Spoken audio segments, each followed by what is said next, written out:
What's going on, guys? I'm Tim Kelly. This is Phillies Stoplight on Pattison, and the Phillies, they take 2 out of 3. It was a pretty eventful weekend considering the Nationals, a team that's out of it and doesn't have a lot to inspire you, was in town. But most of it had to do with stuff unrelated to the 2 out of 3 that the Phillies took. The biggest thing, of course, is the news on Zack Wheeler that came down Saturday. A week after the Phillies announced he had a blood clot, they announced that he was recommended for thoracic outlet decompression surgery. He has thoracic outlet syndrome, which, if you followed Philadelphia sports, you are well aware of thoracic outlet syndrome because of Markelle Fultz. He has that. It is a 6 to 8 month recovery time, so he is out for the season. And I personally, and I probably said it on here, I was operating once the blood clot came out that he had it removed last Monday. Once that came out, I was pretty sure he wasn't going to pitch again this season. And Rob Thompson acknowledged after they made the announcement yesterday that he kind of was operating under that same belief that it probably wasn't going to, there just wasn't enough time for him to build back up. And certainly there's not enough time when you need 6 to 8 months of recovery from this surgery. So the good news is the prognosis, it sounds like it's going to be good on Zack Wheeler, all things considered, that he's going to be able to come back and pitch. He did confirm yesterday in a statement, Sunday in a statement, that he plans to continue to pitch. I know it sounds obvious, he's due $84 million over the next 2 years, but Zack Wheeler kind of marches to the beat of his own drum, and credit to him for doing that. There was part of me that's like, hey, maybe this is a super serious health thing. He's talked about how important his family is to him. He, yes, would be leaving $84 million on the table, but he's made well over probably over $150 million to this point. He could walk away if he felt so inclined to do. He's not going to do that. And I mean, obviously the money is a big factor, but I mean, he was someone prior to this injury that was in contention for the NL Cy Young. I think Paul Skeens probably would have won it, and Wheeler might have been destined to finish second again. But nonetheless, it was a tremendous season. He was still one of the top 5 pitchers in baseball. I don't think you want to leave on that note, particularly when you have 2 more years left on your deal. So he'll be back next year at some point. It's just a matter of what does he look like when he comes back. Is this just a one-time injury and he comes back and it's like Justin Verlander or Max Scherzer where he just continues to pitch like an ace and his age next year will be his age 36 season?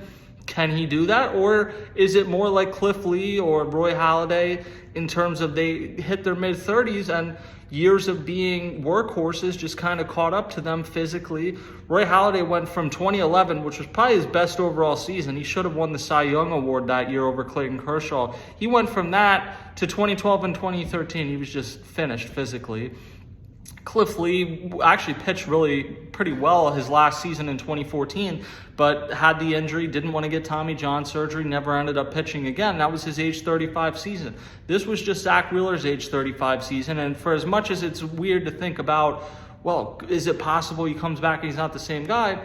That kind of is how it happens with some pitchers, that you just physically hit a wall. And to a degree, the Phillies have been on borrowed time with him in the sense that he's a power pitcher that was still pitching like an ace well into his mid-30s. And you can maybe attribute some of that to the fact that he missed a couple years early in his career with the Mets, recovering from Tommy John surgery and had some setbacks, and you didn't end up having as much wear and tear on him then. But he's more than made up for it since joining the Phillies in 2020. And then you add in postseason runs 3 years in a row. It's a lot of pressure on you. Maybe he doesn't throw 97 consistently anymore. He does throw 97 sometimes, but still throwing 95 or 96 at that age is impressive. So my takeaway from all this is, A, Zack Wheeler's not retiring, which I didn't think was going to happen, but I didn't think there was a 0% chance necessarily. That's not happening.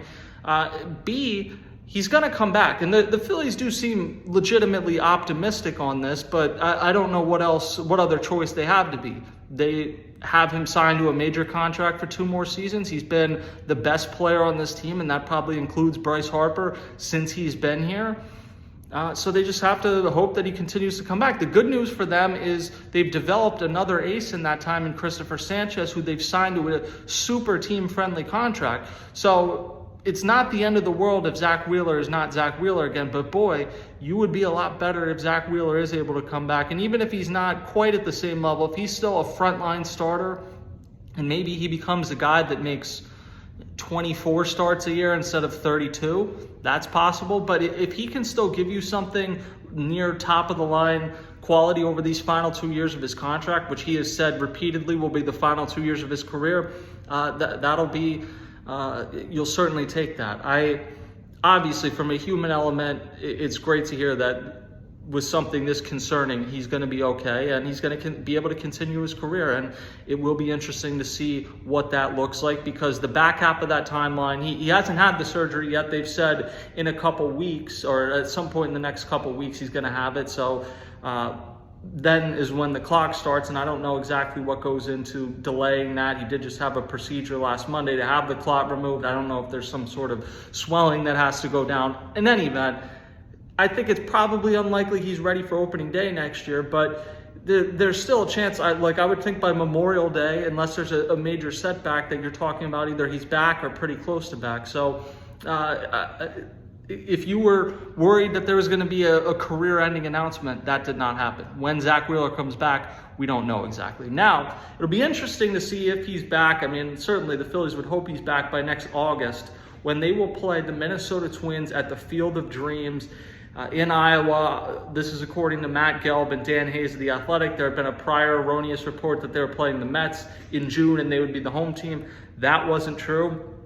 They are, though, playing at the Field of Dreams, and this will be the first time that baseball has gone to the Field of Dreams since 2022.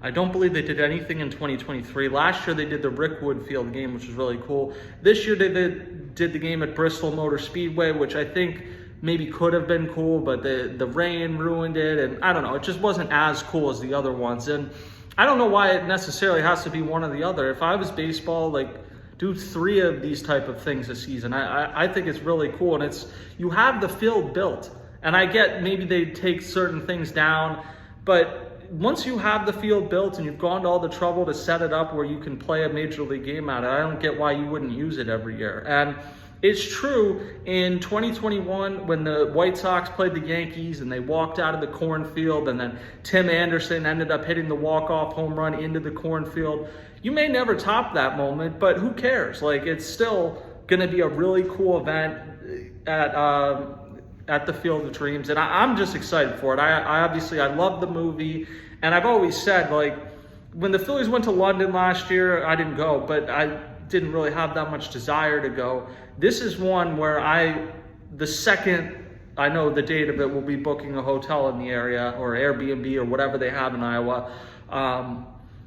I'm super excited for it because it's such a unique experience, and I think it's going to be awesome. I mean, hopefully the weather's good, but the 2 previous times they did it, I remember watching it on TV, how cool it was. And it's just one of those things to kind of break up during, in August, whenever that is. You get into the dog days of the season, and whether you're a player, a coach, someone covering the team, whatever, it gets to be a grind at this point of the season, and this kind of gives you a reminder of how special it is that we get to do this and be around the game. So I'm super excited for it. The Phillies will be the road team, so there will be some sort of throwback uniform. I'm assuming the Nike 4+1 rule limiting them to 5 uniforms doesn't apply for this, and there'll be some sort of specialty uniform, but it'll have to be a road one because the Twins will be the home team. So I'm going to do a story at some point on Pattison this week, kind of breaking down the options, because I've already seen some people talking about that. And as you know, if you want to hear uniform content, you're not going to get any better than what we have on Pattison. So again, I'm sure we'll know more details in the future, but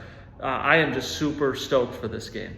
Finally, I'm also super excited for the Phillies and Mets series this week at Citi Field. Anthony Sanfilippo will be there for Pattison covering it for us.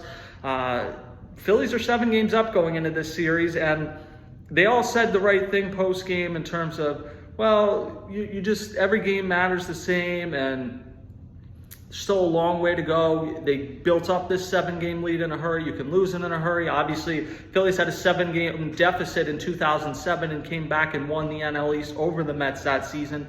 So that still sticks in the back of everyone's mind. But the bottom line is they are in commanding position, 90% chance to win the NL East right now. And you're not going to mathematically clinch it this week, but if you take 2 out of 3 or even sweep the Mets, you do pretty much put a fork in them in the sense of the NL East, and you also hurt their chances to get a wild card. If you sweep them, they've really not played well since the All-Star break. So if you continue to put them in a hole, you make the NL East almost impossible for the Mets to win, and you make it maybe where the Phillies end up being the only NL East team in the playoffs. I don't know. I still think most likely the Mets and Phillies will both be in the playoffs, but who knows? Game one is a great pitching matchup on paper. Christopher Sanchez, who is unquestionably the ace of the Phillies now with Zack Wheeler out, he goes in game one against Kodai Senga, who before the All-Star break had a 1.39 ERA in 14 starts. Since then, he's got a 6.00 ERA, struggled with walks. He's someone, I love watching him pitch when he's on, but he is one of those guys that it always feels like something physically is wrong with him or about to be wrong with him. And the durability is the big thing that's been his issue. But he's great to watch. The Ghost Fork is such a cool pitch. So excited to see that matchup Monday. Then Tuesday, you have another interesting matchup in Jesus Luzardo and Sean Manaea, two guys that have pitched like aces at times in their career, but have kind of been all over the place this year. Jesus Luzardo of late has been excellent for the Phillies, so that's a good sign for them. Sean Manaea had a career year last year, became a free agent. The Mets gave him a huge 3-year deal. He comes back. He didn't pitch, I believe, the entire first half or until like right before the All-Star break, right around that time. And he's got a 5.15 ERA. So the magic he had last year, he has not discovered again to this point this season. So it'll be interesting. The Mets, he's someone they need. I think it's great. Stern was the NBA commissioner. Stearns is the Mets president of baseball operations. Get those two names confused. But he's done an incredible job. He did it in Milwaukee, did it in New York at finding value at the margins, finding Luis Severino and Sean Manaea and rebuilding their value, taking a chance on Clay Holmes, who won't start in this series but has pitched really well for the Mets. It is so valuable to have a president of baseball operations or GM that can find guys that you pay like number 4 starters and they pitch like number 2 starters. That's great. You need an ace at the top of that, and that's really what the Mets are lacking. That the Phillies, even after losing Zack Wheeler, have one in Christopher Sanchez, so it's a huge advantage. And then game 3, Taijuan Walker is going to go against Nolan McLean, who McLean has a 1.46 ERA at his first 2 starts, so he's been tremendous. Taijuan Walker has had a really good season. And again, he's not going to blow you away. You're still probably not looking at him starting in the postseason, but he's been really impressive this year. So 3 interesting pitching matchups in a series where the Phillies really have a shot to make it almost impossible for the Mets to win the NL East. So we will have great coverage on Pattison, as always, of that. The Eagles season is starting. Sixers and Flyers aren't far down the way. So excited. Hope you guys continue to check out the site, and I'll talk to you next time.